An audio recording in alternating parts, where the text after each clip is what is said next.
Hello, you people out there in internet land. My name is Britt Kolick. I use they, she pronouns. I'm a professional stage manager, and this is the time that I met Lucy Darling.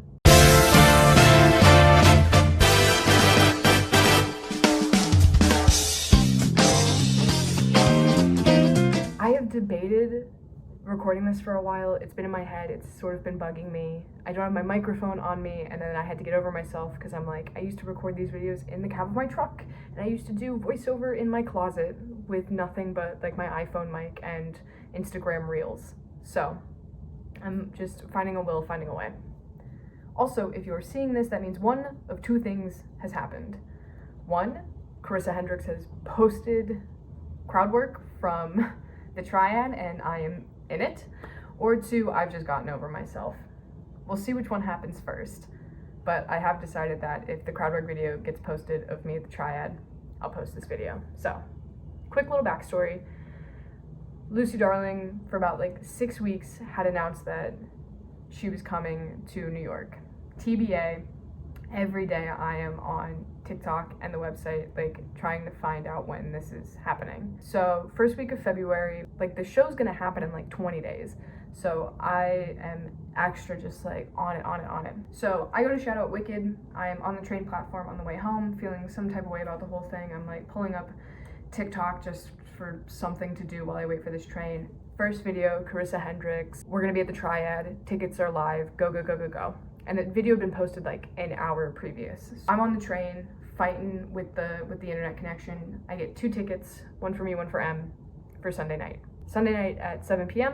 because Tuesday morning I leave for Connecticut on my equity gig. Those were the only 2 things getting me through the month of February. The month of February was pretty rough, but I knew that I had an equity gig and I had Lucy Darling and the promise of a gin and tonic because it was a 2-drink minimum. And this is important. I had taken dry January into February. I was not drinking for like 2 months. That's important for later. I'm just giddy. I'm excited. I'm so stoked. This is somebody who I watch like every day. The videos come up and it just brings me a lot of joy. The Triad Theater is really close to Steps on Broadway. It's like a 5-minute walk. Em had to go to Steps that Sunday because Em is a triple threat. I'll link her down below. You guys have seen her in videos before. Triple threat, fantastic. Look her up. Hire her. She's great. So she's gonna go record some stuff. So she's gonna get done at 5. She's like, I'll change at Steps. We'll go grab a slice of pizza. We'll get in line. Because I wanted to be there for 6:30 when house opened so that I could go and, you know, we could get good seats because they weren't assigned seats. Great plan. I show up to Steps at like 5:10. 5:15 I text. I'm like, hey, everything good? 5:30, hey, everything's still good? 5:45, hey, like, what's going on? And because I think something has happened. I thought maybe like she got hurt, something had happened. You know, I didn't know what was going on. 5:50, OMG, so sorry, on my way down. She comes down having changed. Usual stuff, like she goes, we started late, things got away, we started talking, and it was really funny because I knew she wasn't wearing a watch. She didn't want to wear a watch in her video because these were for like a dance reel. And I said, I knew that was gonna happen. I knew you guys were gonna start to talk. And when you don't wear a watch, you don't really have a sense of time unless you're checking your phone. And she felt really bad. All my love in the world to Em because she understands that I have such like idiosyncrasies, especially about being at theaters and being there early. And she felt really bad. And I was like, we're still there early. Like it was a 5-minute walk. Worst comes to worst, I was gonna walk over and get in line. So at like 5 minutes to 6, we just go and we get in line. And there's like already 30 people in front of me. And at this point in my brain, I tell myself, don't go in with expectations. Just go and have a good time. Have a fun time with Em. Enjoy yourself. You've been working really hard like these last couple months. Like just go and enjoy and no expectations. We're in line for a couple minutes and 2 women stand behind us. And this woman looks really familiar. And the reason is Carissa Hendricks had reposted her to their Insta story. So I turned around and I said, hey, I saw you on Instagram, like really good outfit. And we get to chatting. Shout out to Jamie and Ashley. They were fantastic. They were great people in line with, and we ended up sitting with them. This is how that happened. We're in line, we're chatting. We're like, you know, we want to sit like close to the front. You know, we're people who, Jamie and I feel like we're kindred spirits. We were like just chatting and having a great time and felt like people like, yeah, I would love for her to like pick on me. And Em, of course, the whole thing leading up to this was, Em goes, I would love for you to get picked because it's gonna be the funniest thing in the world, just like to watch you have like gay panic basically. Triad's a beautiful little theater. It's a little cabaret. It's like a 12 by 12 stage, very intimate space. It's great. We go in and everyone else is like seating in the back, which is a terrible way to load a theater, but I book it for later we find out there are 3 lesbians sitting in the front, and there's open space on either side because they go up to the stairs, and then they're seating against the walls. And right behind the 3 lesbians is a table with 5 chairs. And I book it to that table. And I'm waving Em over. I'm like, get Jamie, get Ashley. So we sit what is essentially like the second row. It's great. There's no one to the side of us. There's no one behind us because it's all just like open space for people to walk. It's like an aisleway basically. We sit. We have just a fun little preamble before the show.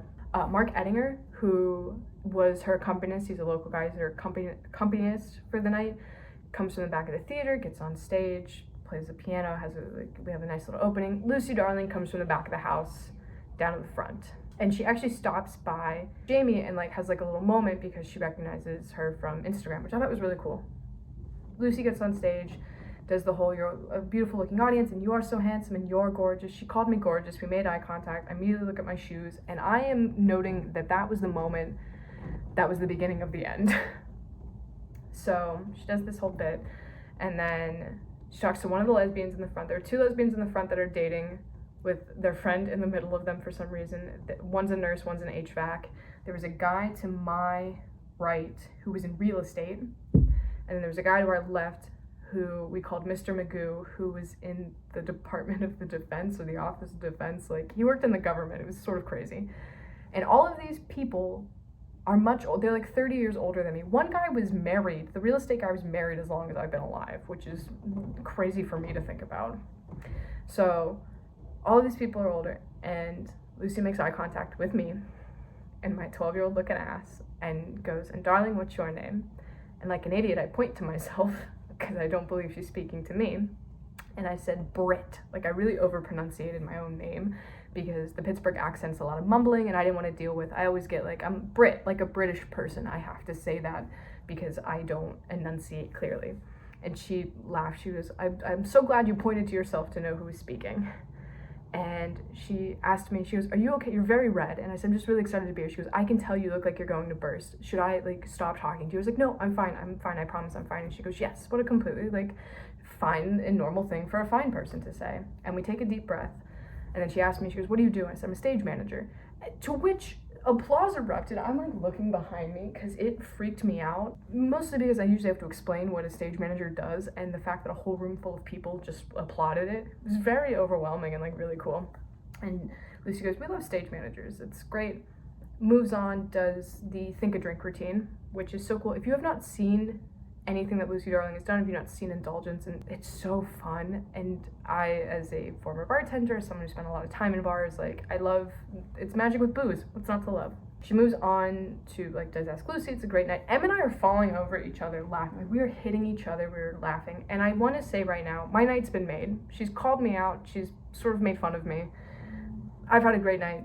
The night can only go up from here, like, but that is like, if that there's nothing else, my night's been made. So she gets to Magic Delivery, and if you've not seen anything about her, you might have seen the video. She picks up a bag and drops a piece of paper and goes like, oh no, and someone has to pick it up for her. I have a Pavlovian response when that happens because I've done stage management for like 10 years. So the paper drops, I shot up. I'm at the stair. One of the lesbians is here, and then the real estate guy was here, and we're all like about to step on the stairs to go on the stage. And we all realize we're doing it, and we all back away because we're all adults. No one's trying to rush the stage. And we all back away, and Lucy points to me and goes, I want the stage manager to do this. And I thought, oh, great. So I pick up the paper, and I do this thing all the time. I pick up the paper and I like sort of give like a little bow. I do that all the time with props. I don't know why. It's just like a habit of mine. Probably a bit that I thought was funny and works like 80% of the time. So I hand her the paper and I go back to my seat, and she goes, oh, that's so cute. You wore your theater blacks. And I lose it because I'm like, yeah, I did. It's the nicest outfit I own. So yeah, I was in like my black collared shirt and my black vest and my black slacks. And I was looking good. I had white docs. It was a great outfit. She drops the paper again. Pavlovian, no hesitation. Pavlovian response. I get up and I hand it to her. She goes, oh, I love the little bow. as well. And I get back to my seat, and I'm sitting there like this. Like, I'm sitting there real relaxed. At this point, I had chugged my gin and tonic. The first interaction, I had no alcohol. Second interaction, I have already downed my G&T. So I'm loose. And she looks like she's gonna do it for a third time. And I just go ahead, make my night. No forethought, it just comes out of my mouth. Em's next to me, like, where the hell did that come from? The audience erupts because it's a funny line. And Lucy just smirks and goes, oh, I'm coming back to you. And that was sort of the whole bit anyway, was rule of threes. She's gonna do it twice, and then she's not gonna do it a third time, and it's a funny little ha ha ha. And of course, I have to have a quip. And I immediately go like, oh shit, not the I'm gonna come back to you. We continue on with the night, and right before her big finale, she's playing with like a handkerchief, an orange handkerchief, and it drops. Pavlovian response. I am up. I am handing it to her. She jokes that I don't make eye. She was like, you really don't like making eye contact. And I'm thinking, no, I get intimidated by normal people, let alone like a performer like her. And I think she said something about like are you angling for like a job? Are you like treating this like a job interview? And I said, I'll give you my card. And she goes, oh, I bet you will. And then she goes to the center of the stage, because everything had been like right there, like on the edge. She goes to the center of the stage, drops the handkerchief, and says, I want you to come on stage and get this. I think she even said she wanted to see my butt. That's where it gets a little fuzzy, but I thought, it's my best asset, so. And Em's a little disappointed I didn't bend and snap, but here's the tea. I can't bend and snap when I'm sober. I was a drink and a half in on like a half empty stomach. I'm just lucky I bent down to get it. My knees didn't go snap, crackle, pop, because that was gonna lead to a whole other mess of jokes, I thought. And I had to put another hand on the ground to steady myself, and I pick it up and I hand it to her. And I walk down to my seat again. And she goes, you've been so kind and so lovely to do all of this. I want to buy you a drink. And what she basically does is take the handkerchief. She's like, over her hands. And next thing I know, there is like a 4-ounce glass of clear liquid in her hand. And she's handing it to me. And I take it like it's the body of Christ. Booze appeared out of nowhere. That's cool. I take it like the body of Christ. I go to my seat and I take a sip. And I couldn't tell you what booze it was. I could tell you it was cut with water. Could not tell you what the booze was, but it was real alcohol. I turned to Em. I said, it's real. And I downed it. And she's looking at me like, are you crazy? And I'm like, what? It's like, I don't want to be rude. Set it down. Rest of the show goes off without a hitch. It's fun. It's a great time. And at the end of the night, you know, she does her thing and she's pointing to everyone who's helped. And she makes like the I got my eye on you to me. And I'm like a dork. And exits up the back, and that's the night. One of the best shows, best nights, had a great time. We say goodbye to Jamie and Ashley, like had a great time following them on Instagram. Shout out to Jamie and Ashley as well. Fantastic human beings, great people all around. Guys really helped make the night. And I tell Em, I'm like, I have to pee. I've now had 3 drinks, which is one more than I was expecting to have. And we have like an hour-long subway ride home. So there's one stall in the back of the Triad, and there's a line, and I'm in line, and the 3 lesbians who are in front of us are making their way back, and one of them had a cane. So I offer, I'm like, here, please go in front of me. We get to chatting, you know, and they asked me, they go, were you nervous? Like on stage? And I lie a little bit. I'm like, no, of course not. I do this for a living. Like, of course I'm not nervous. I was a little bit nervous. I mean, it's Lucy Darling, come on. But it's the same sort of principle, but whether you're doing it at community theater or you're doing it on Broadway, it's all like the same sort of thing. So we're in line. I finally get my turn in the stall. I go in. I'm trying to be quick because there's still like 4 people out there. I'm not trying to, and they're turning the room over. They had said like, hey, we're turning the room over. It's like 8:15, 8:20. They have a show at 9:30, so they have like 40 minutes to get the room turned around to let the next people in. I open the door. I could not have written this better. I couldn't have. I opened the door, red, white, blue dress, walks right by me, followed by people. Thank God the door opened inward. I would have smacked her in the face. And I'm like, holy shit. I go back out into the theater. Em's there holding all my stuff. And the lesbian who had let in front of me is there. And we're watching and she's resetting. And I had joked about having my card. And Em and the lesbian were like, why don't you go give her your card? And it's like 3 things that went through my mind. 1, I follow Carissa Hendricks on social media. I know that they have done 6 out of 7 shows, but it was supposed to be 4, turned into 7. I know that they've been on like vocal rest when not doing the show because it's very hard to do like an accent for a prolonged amount of time, all that sort of thing. I knew that there was some struggles happening. and I didn't want to add to that. I also knew in my stage manager brain, not my stage, not my performer, not my turnaround. And it's a turnaround. Like, you don't just go and disrespect a turnaround like that. But of course, I had 3 drinks on a half-empty stomach, and part of me said that the worst thing that was going to happen was they were going to sternly but politely ask me to leave the stage. And if that happened, the night's already been made. There is no way the night could have gotten worse. It could only have gotten better. So what? So what, they tell me to leave the stage, and I have like a fun, like, ha ha ha, this was a great night, I got kicked off the stage. That's how the story ends. But yins know that's not how the story ends. So I said, okay.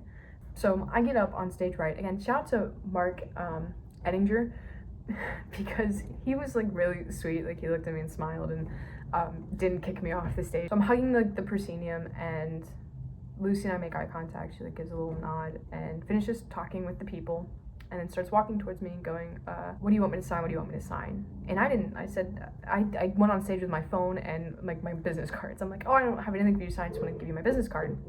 And she goes, oh, like, cool, call you anytime. I said, please call me anytime. And I said, I hate to ask this, but can I get a photo? And she goes, darling, absolutely, like, this is what I do. And we'll come back to that in a second. So we go to take the photo, and I'm gonna stand for this. She goes to put her hand like across my waist like this, like touch my hip, and she asked if that was okay. And I said, absolutely, it's okay. Which is just really great forethought on her part. And she'd done that early in the night as well, of the lesbian in the front row who had the cane. When she stood up, Lucy had asked, like, is there any limitations? Like, do you not want to come up on stage? Like, well, very sweet. We take the photo. I joke she's the second most famous person on my card. Who's the first? Taylor Tomlinson still hasn't called. Great joke. She goes, I'm gonna call you. I, like an idiot, sort of break the fourth wall a little bit, and I said, you know, if you or Carissa ever need somebody, please give me a ring. And then I said, I apologized a lot for cutting into her time, and she goes, no, please, like, you're fine. I said something kind of personal to her, not like in a weird way, but just like what her magic has meant to me, and like what her videos have meant to me. And then she holds her hand out, and I go to shake it, and she goes, darling, you don't have to shake it, you're already shaking. And then I leave the stage. I thought it was funny. I'm like, she's so sweet. And then that little quip of like, you're already shaking. I'm like, of course I am. Thank you so much. I leave the stage. I get off the stage. I look at Em. I'm like, I can't believe I just did that. I can't believe it just happened. I said, I think that's the nicest person I've ever met. I'm gonna butcher the rest of this ending because I don't really know quite what I want to say. But I do want to say that I was a fan of Carissa Hendricks and Lucy Darling before the show, and I'm gonna be one probably till the day that I die. I will forever sing their praises because that meant the world to me, to take 5 minutes and to have that interaction. And I can guarantee you, like, Lucy Darling probably met 200 people in New York City, probably more. But 200 people met Lucy Darling for the first and maybe only time. And I would guarantee you they all had a really great interaction, because that is the care that goes into that character. I'm not going to get deep into character work because I could talk all day about it, but there is something to be said about why we love these characters. And there's a lot of reasons why we love Lucy Darling. There's the sarcasm and the little bit of rudeness and the quips and the quick wit, but there's also the care that the character has. There is the care, and you feel safe with her. And she created this really safe space for us to just laugh and have a good time. And even like when I got on stage, I was sort of expecting to be very, like, I sort of was expecting a very sarcastic interaction, and I was looking like I was absolutely okay with that, and it was very sweet, and I felt taken care of in a way. And I think that that's why you love characters like that, is she's rough around the edges, but she's got like this heart of gold, you know, the understanding of, darling, this is what I do. That put a lot of things like at ease inside of me, because it is, and that's, I think, the whole thing about like being taken care of by Lucy is like, darling, this is what I do. Is it okay if I touch you right here? You're not being inconsiderate for asking for a photo. I'm an entertainer. It's what I do. Do I have your permission to like touch your hip? I mean, come on. But yeah, that night was incredible. The fact that I got to have, it was 1 minute, it was 5 minutes. The thing didn't last more than 5 minutes, but that interaction was the cherry on top. And regardless of how the night had ended, if I had walked out of that building right after going to the bathroom, if I had gone on stage and they'd politely asked me to leave, you know, whatever, the night was gonna be a great big ice cream sundae. But that was the cherry on top. So yeah, that's the story of how I met Lucy Darling. As always, drink water, give grace, and I will see you in the next video.